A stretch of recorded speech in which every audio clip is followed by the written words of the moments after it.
Vous voulez briller devant la machine à café, mais vous n'avez pas le temps, pas envie de vous farcir la lecture des journaux du matin? Bienvenue sur Aimons l'info, on va parler statistiques, plats de Noël et meilleurs restaurants du monde. On commence par une de ces comparaisons qui donne une autre image du monde. Le Brexit n'est pas prêt de mettre Londres à genoux. En effet, selon l'Office des statistiques du Royaume-Uni, si la capitale était un pays, son produit intérieur brut serait le 21e mondial, juste après celui de la Suisse et avant celui de la Pologne. Par ailleurs, la croissance londonienne est 4 fois plus élevée que celle de la plupart des autres régions du pays.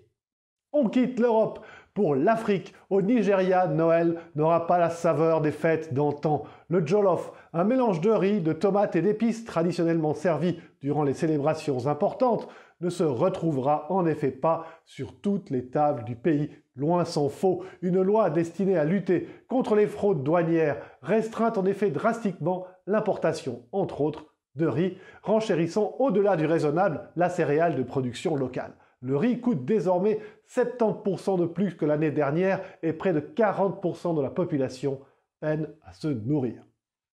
Ah, encore une chose, les lecteurs du magazine Elite Traveler ont rendu leur verdict. Le meilleur restaurant du monde est le restaurant de l'hôtel de ville à Crissier, près de Lausanne, dont le chef est Franck Giovannini. Pour mémoire, les abonnés à Elite Traveler sont tous des possesseurs de jets privés pouvant justifier d'au moins 36 millions de francs de fortune. Ça ne dit rien de la qualité de leur palais, mais disons qu'au moins, ils ont les moyens de comparer les établissements de Londres, Paris et New York. Allez, prenez bien soin de vous.